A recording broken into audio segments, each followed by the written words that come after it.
Everyone, आज की class में हम वेन डायग्राम को ही कंटिन्यू करेंगे। वेन डायग्राम का ये स्पेशल टाइप का क्वेश्चंस यहाँ पे लिखा हुआ है मैंने, और इस तरह के क्वेश्चंस एग्जाम्स में आते हैं। तो आप इस क्वेश्चन को जरा अच्छे से गौर से पढ़ेंगे और समझने की कोशिश करेंगे, लेकिन इजी होते हैं, आप एग्जाम में बिल्कुल भी मिस मत करें। तो चलिए देखते हैं आज का पहला क्वेश्चन क्या है हमारे पास वेन डायग्राम के लिए। एक कक्षा में कुल 500 विद्यार्थी हैं। देखिए क्वेश्चन पढ़ते जाएंगे और निर्देश को जानकारियों को लिखते जाएंगे तो समय की बचत होगी। इसमें से 300 विद्यार्थी हिंदी बोलते हैं, तो हिंदी कितने बच्चे बोल रहे हैं? 300। और 400 विद्यार्थी अंग्रेजी बोलते हैं, ठीक है, इसको भी लिख लीजिए। इंग्लिश कितने बच्चे बोल रहे हैं? 400। इसके बाद हमें ये 3 क्वेश्चन दिए गए हैं। तो चलिए पहला क्वेश्चन देखते हैं क्या लिखा है। ऐसे कितने विद्यार्थी हैं जो हिंदी और अंग्रेजी दोनों बोलते हैं? हमें ऐसे विद्यार्थियों की संख्या बतानी है जो हिंदी और अंग्रेजी दोनों बोलते हैं। लेकिन क्वेश्चन को जब हमने देखा तो हमें क्या किसकी संख्या दी है? हिंदी बोलने वाले विद्यार्थियों की संख्या दी है और अंग्रेजी बोलने वाले विद्यार्थियों की संख्या दी, लेकिन हिंदी और अंग्रेजी दोनों बोलने वाले विद्यार्थियों की संख्या नहीं दी गई है। तो इसे हमें क्वेश्चन में से ही निकालना पड़ेगा। तो देखिए कैसे निकालेंगे। टोटल विद्यार्थी थे 500, हिंदी वाले 300, इंग्लिश वाले 400, इंग्लिश बोलने वाले 400। तो हम एक काम करेंगे, इंग्लिश और हिंदी को आप जोड़ दीजिए तो कितना हो गया ये? 700। तो 700 विद्यार्थी ऐसे हैं जो इंग्लिश और हिंदी दोनों बोलते हैं। लेकिन आप यहाँ पे गौर करके देखिए, टोटल विद्यार्थियों की संख्या है 500 और हमारा आया 700, इसका मतलब है 200 अधिक आया। तो ये जो 200 विद्यार्थी हैं, ये इसका मतलब होता है हिंदी और इंग्लिश दोनों भाषाएं बोलने वाले विद्यार्थियों की संख्या क्या हो गई? 700 में से आप 500 को घटा दीजिए तो आपका उत्तर हो गया 200। तो 200 विद्यार्थी ऐसे हैं जो दोनों भाषाएं बोलते हैं।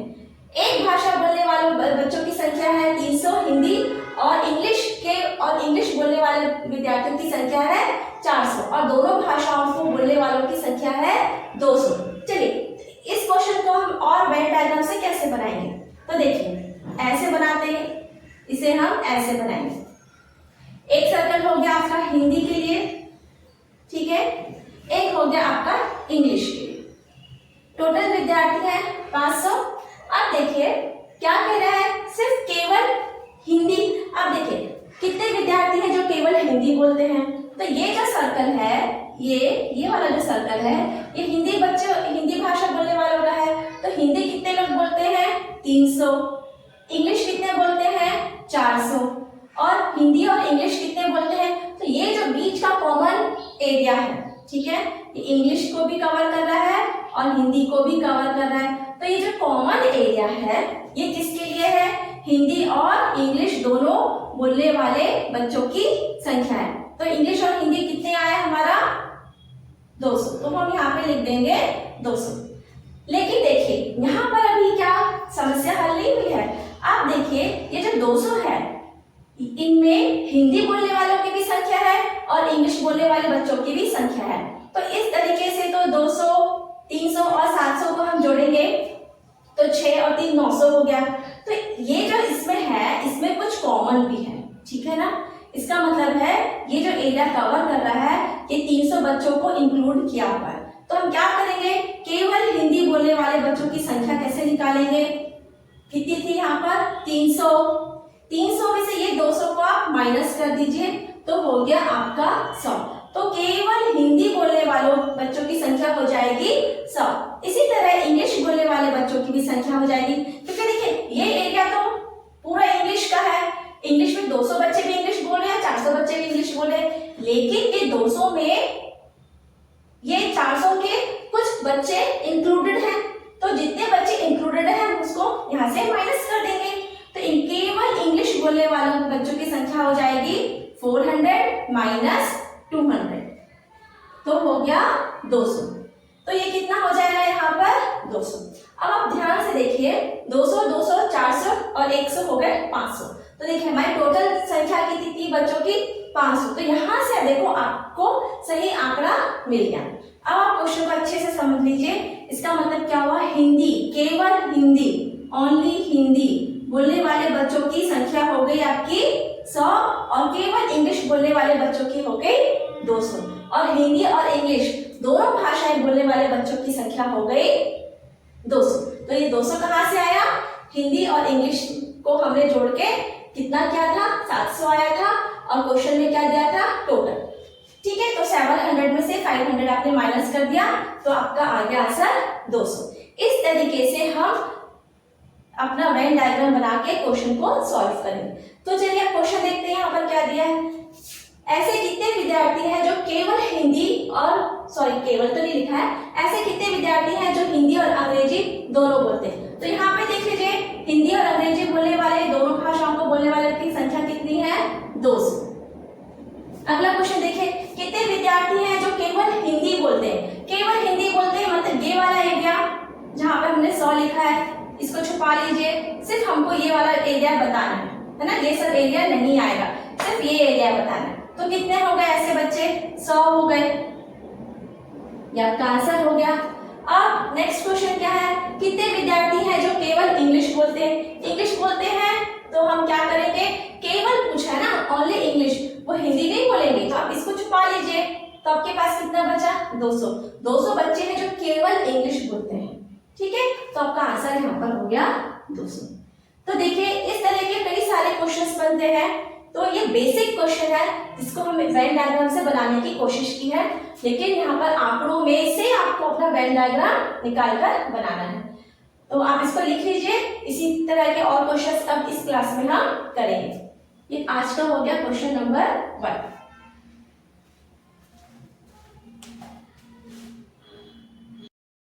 आइए अगला क्वेश्चन देखिए क्या लिखा है। एक कक्षा में 30 छात्र गणित में उत्तीर्ण हुए हैं, 50 छात्र अंग्रेजी में, 80 छात्र रीजनिंग में, 3 छात्र गणित और अंग्रेजी में उत्तीर्ण हुए हैं, 13 छात्र अंग्रेजी और रीजनिंग में उत्तीर्ण हुए हैं, 8 छात्र गणित और रीजनिंग में उत्तीर्ण हुए हैं, तीनों विषयों में मिलाकर 2 छात्र उत्तीर्ण हुए हैं। और क्वेश्चन हमें क्या पूछा गया है, ऐसे कितने छात्र हैं जो केवल गणित में उत्तीर्ण हुए हैं, ऐसे कितने छात्र हैं जो केवल अंग्रेजी में उत्तीर्ण हुए हैं, कितने छात्र केवल रीजनिंग में उत्तीर्ण हुए और कुल छात्रों की संख्या हमें ज्ञात करनी।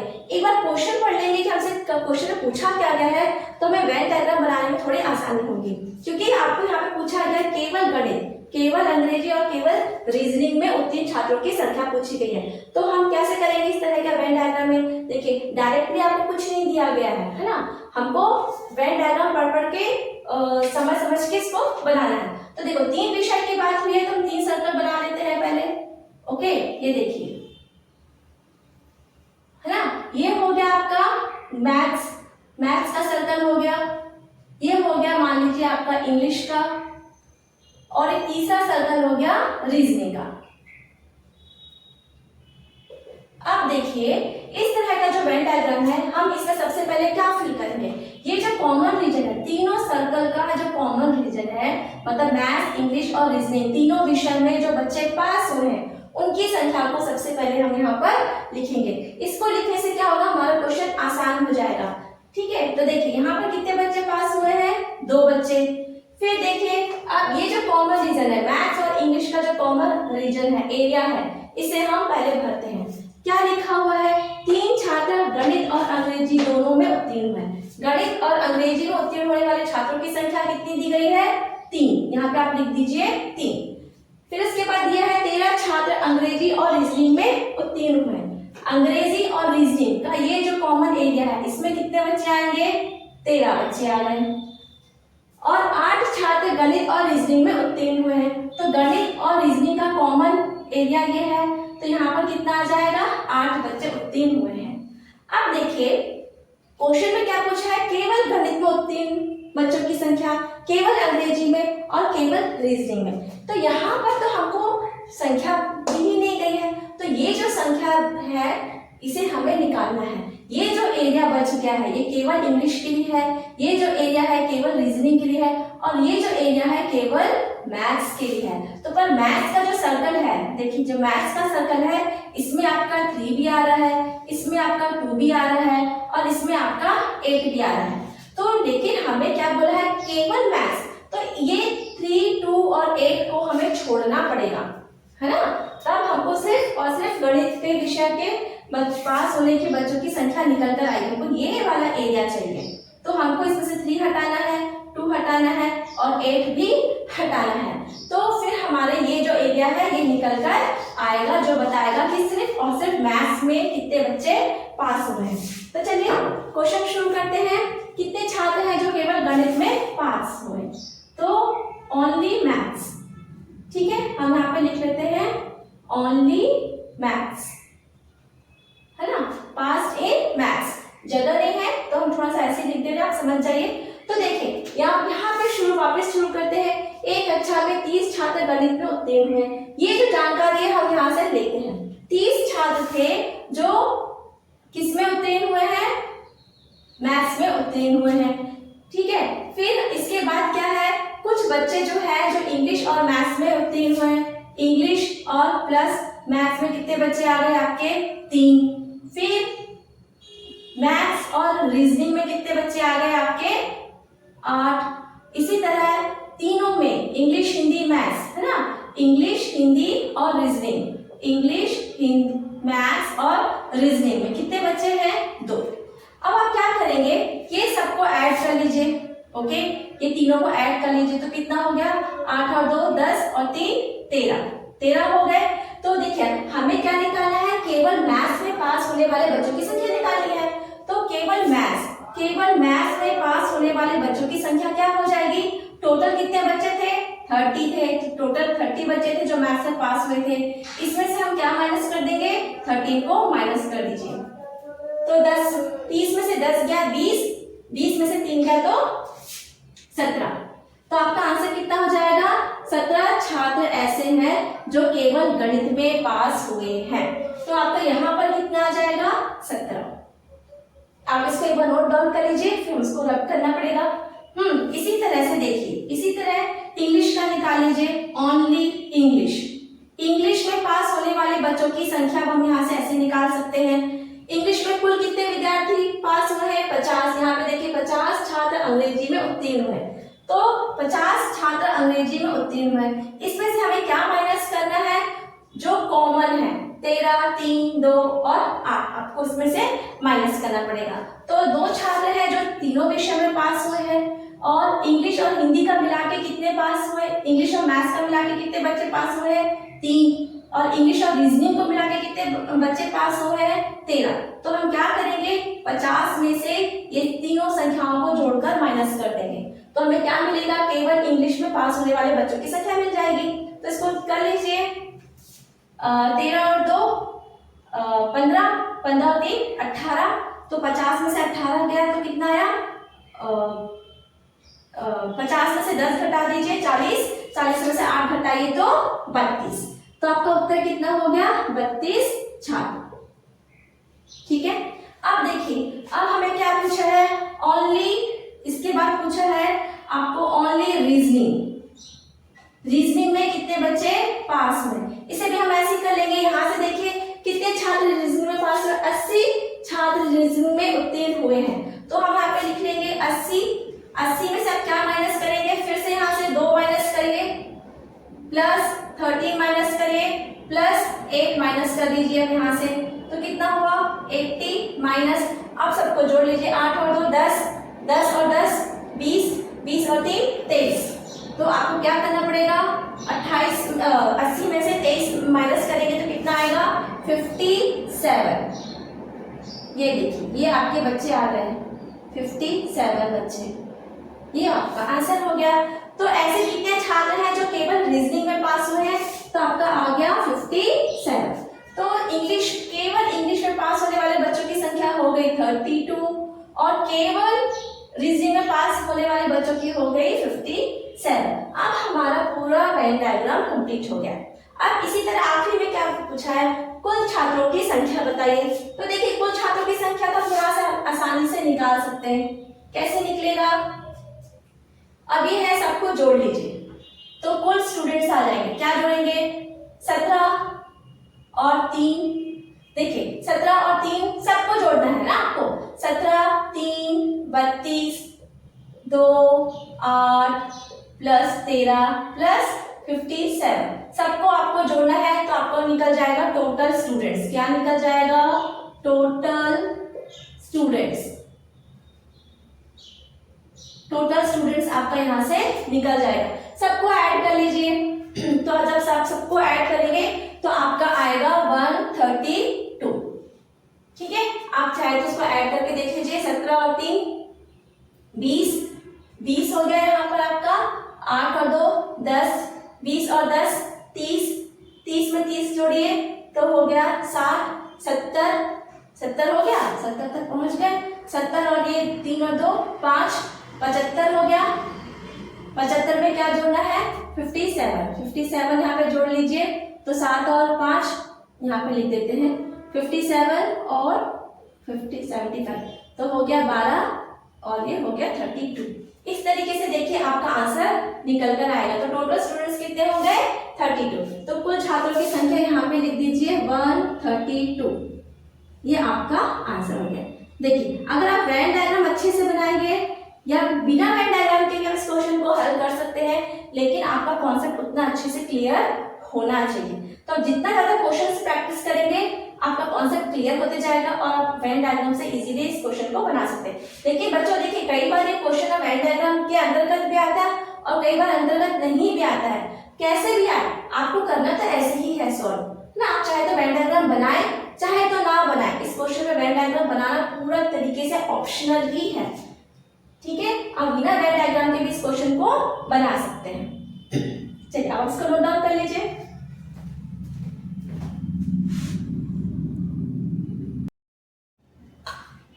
आज का तीसरा क्वेश्चन देखते हैं। तीसरा क्वेश्चन क्या लिखा है? नीचे दिया गया चित्र उन विद्यार्थियों की संख्या दर्शा रहा है जो 3 विषयों में 300 विद्यार्थियों में से विशेष योग्यता हासिल किए हैं। तो देखिए कुल विद्यार्थियों की संख्या क्या दी गई है यहाँ पे आपको? 300 है आपके कुल विद्यार्थी। तो टोटल स्टूडेंट्स हो गए आपके यहाँ पर 300 स्टूडेंट्स हो गए टोटल स्टूडेंट्स। ठीक है, अब क्वेश्चन देख लेते हैं क्या क्या पूछा गया है। केवल 2 विषयों में विशेष योग्यता हासिल करने वाले विद्यार्थियों का प्रतिशत केवल 2। ठीक है, फिर पूछा है विज्ञान में विशेष योग्यता हासिल करने वाले विद्यार्थियों की का प्रतिशत। अब क्या पूछा है? विज्ञान। अब चित्र में क्या बताया गया है, चित्र को भी एक बार समझ लेते हैं कि चित्र में क्या कहा गया है। देखिए 3 सर्कल बताया है, 3 सब्जेक्ट हैं, ये विज्ञान के लिए, ये भाषा के लिए और ये गणित का। ये देखिए ऐसे समझ लीजिए। ओके, अब ये जो बीच में आपको सेंटर दिख रहा है 5 जहां लिखा है, ये जो 5 का जो एरिया है ये तीनों विषयों में विशेष योग्यता हासिल करने वाले बच्चों की संख्या बता रहा है 5, क्योंकि जो 5 वाला एरिया है वो तीनों के लिए सर्कल के लिए कॉमन है। तो 5 विद्यार्थी ऐसे हैं जो तीनों विषयों में विशेष योग्यता हासिल कर रहे हैं। आपको वेन डायग्राम को समझना भी है अच्छे से। फिर ये जो 7 लिखा है, 7 का मतलब क्या है? वो बच्चों की संख्या है जो विज्ञान और भाषा में विशेष योग्यता हासिल किए हैं।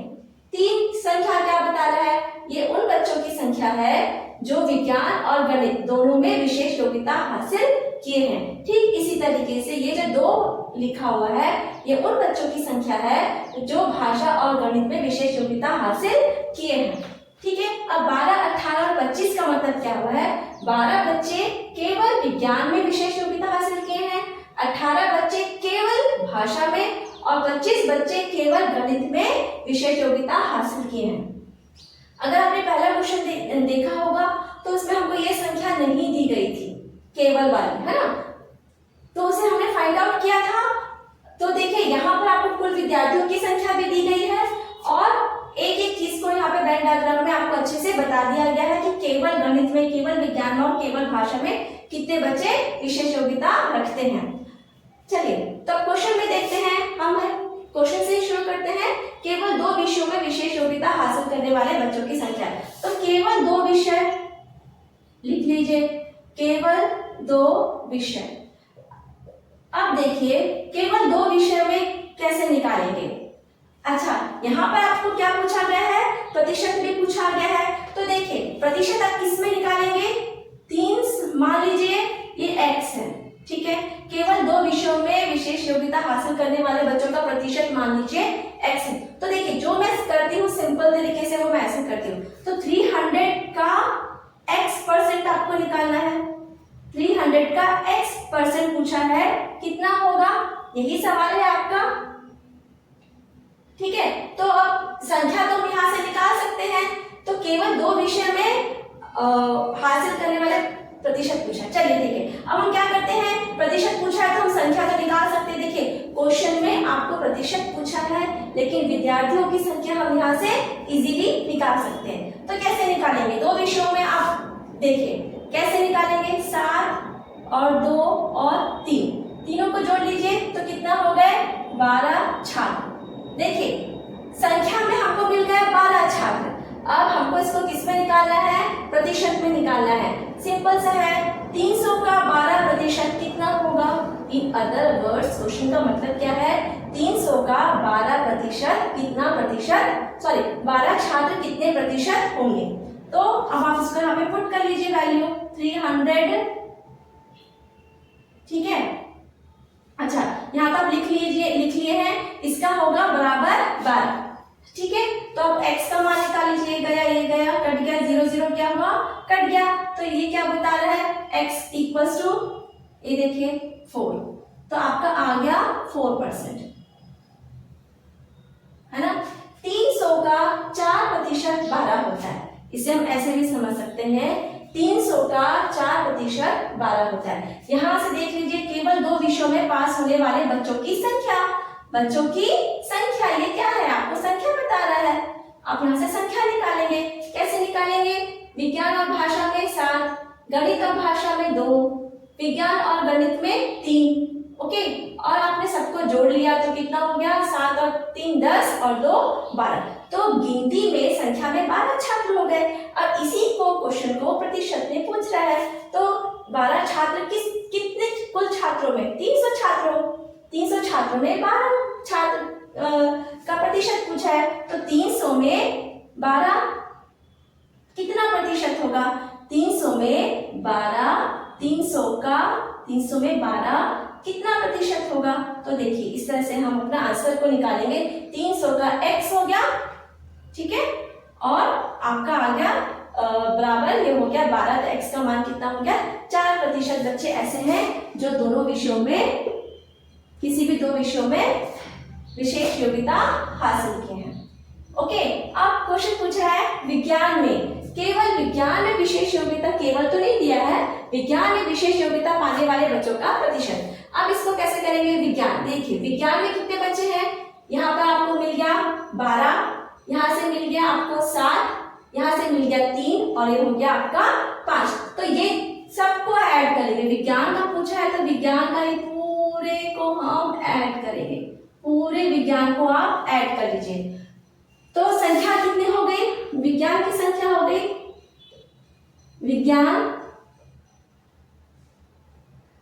विज्ञान की संख्या क्या हो गई,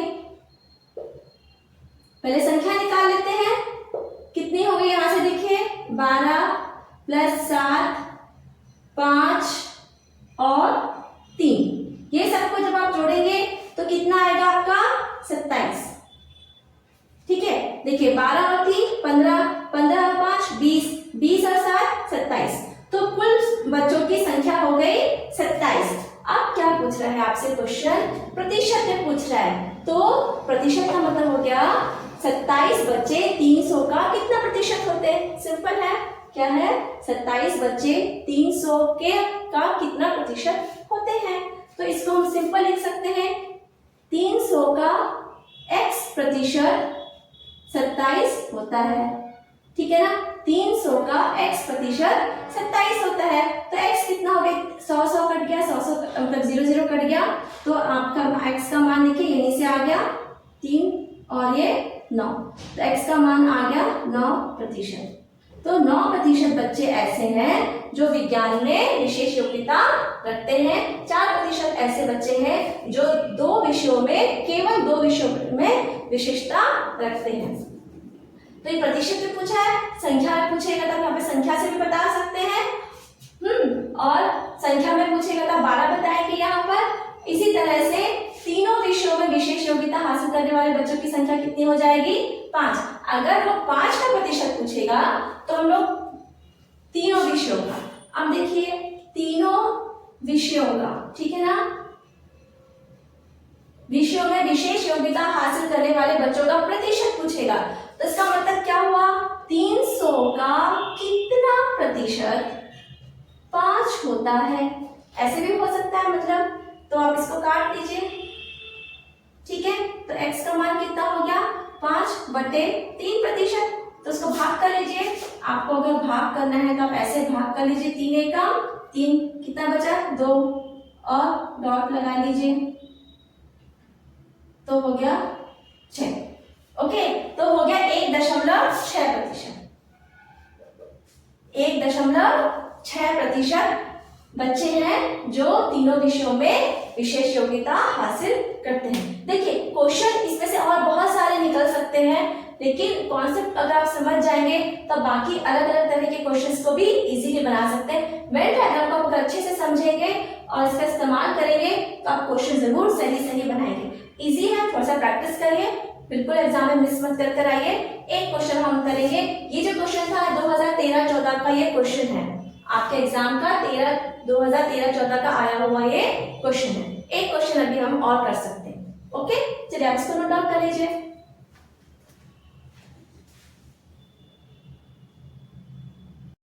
देखिए अगला क्वेश्चन क्या दिया हुआ है, नीचे दिया चित्र उन विद्यार्थियों की संख्या दर्शा रहा है जो 3 विषयों में 500 विद्यार्थियों में से विशेष योग्यता हासिल किए। तो यहाँ पर आपको टोटल स्टूडेंट्स दे दिया गया है 500। ओके, फिर क्या कि पूछा है केवल 2 विषयों में विशेष योग्यता हासिल करने वाले विद्यार्थियों का प्रतिशत। यहाँ पे हमको क्वेश्चन दिया है, प्रतिशत में पूछा है, और ये जो आंकड़े दिए हैं ये संख्या में दिए हैं। ठीक है, आंकड़े किस में दिए हैं, संख्या में दिए हैं, और क्वेश्चन पूछा है प्रतिशत। तो हम जो भी प्रतिशत निकालेंगे किस में निकालेंगे, 500 की संख्या में से निकालेंगे। 500 में से कितने विद्यार्थियों का प्रतिशत है, इस तरह से क्वेश्चन पूछा गया है। तो चलिए पहले क्वेश्चन शुरू करते हैं। केवल 2 विषयों में विशेष योग्यता हासिल करने वाले विद्यार्थियों की संख्या। तो आप यहाँ पे संख्या पहले निकाल लीजिए। 2 विषय में, ठीक है, विशेष योग्यता हासिल करने वाले बच्चों की संख्या हमें क्या चाहिए, यहाँ पे संख्या से मतलब है। देखिए ये तो मेंटल एबिलिटी है, इसलिए इतना लिखने की जरूरत नहीं है, मैं आप बोलते जा रहे हैं, आप चाहे तो उसको लिखते भी जाएंगे। 2 विषयों में विशेष योग्यता हासिल करने वाले बच्चों की संख्या। तो यहाँ पे देखिए विज्ञान और सामाजिक विज्ञान में कॉमन कितना है, 12 बच्चे। ठीक है, फिर विज्ञान और गणित में कितने बच्चे हैं, 15, और सामाजिक विज्ञान और गणित में कितने बच्चे दिखा रहे हैं यहाँ पर, 13। ठीक है, आप ये सबको जोड़ लीजिए तो आपको क्या निकल जाएगा, बच्चों की संख्या जो 2 विषयों में विशेष योग्यता रखते हैं, ऐसे आएगा, है ना। तो देखिए चित्र को अच्छे से समझ लीजिए एक बार फिर से। 11 बच्चे ऐसे हैं जो तीनों विषय में विशेष योग्यता रखते हैं, क्योंकि कॉमन रीजन है तीनों सर्कल का। गणित में और विज्ञान में 15 बच्चे, सामाजिक विज्ञान और विज्ञान में 12 बच्चे, इसी तरह सामाजिक विज्ञान और गणित में 13 बच्चे। अभी जो 50 जो की संख्या है ये क्या बता रहा है, उन बच्चों की संख्या बता रहा है जो सिर्फ और सिर्फ केवल गणित में विशेष योग्यता रखते हैं। 42 बच्चे वो बच्चों की संख्या है जो केवल विज्ञान में विशेष योग्यता रखते हैं। 47 उन बच्चों की संख्या है जो केवल सामाजिक विज्ञान में विशेष योग्यता रखते हैं। क्वेश्चन को आप अच्छे से समझिए, वेन डायग्राम को समझिए, क्वेश्चन बहुत आसान है। तो 2 विषय हो गया आपका 12, 15 और 13, सबको जोड़ लीजिए, कितना हो गया 10, 20, 30 और 5 35, और ये हो गया आपका 40 बच्चे ऐसे हैं जो 2 विषयों में विशेष योग्यता रखते हैं। तो इसका संख्या में हो गया, पर हमें क्वेश्चन किससे पूछा है, प्रतिशत में। तो सिंपल से आप प्रतिशत किस में निकालेंगे, कुल संख्या में, ठीक है ना। तो इसी को किस में करना है, प्रतिशत में। तो कुल संख्या कितनी हो गई आपकी 500 में से 40 बच्चे 2 विषयों में विशेष योग्यता हासिल करते हैं। तो 500 का कितना प्रतिशत, ये देखिए 500 का कितना प्रतिशत, 40 होगा। सिंपल सी बात है, 500 का कितना प्रतिशत, 40 होगा। ठीक है, मैं तो इजी तरीके से यही करती हूँ क्योंकि मुझे यही आसान लगता है, क्वेश्चन को हम इजीली यहाँ पे फिट कर सकते हैं। तो ये 0 0 कटा, 0 0 कट गया।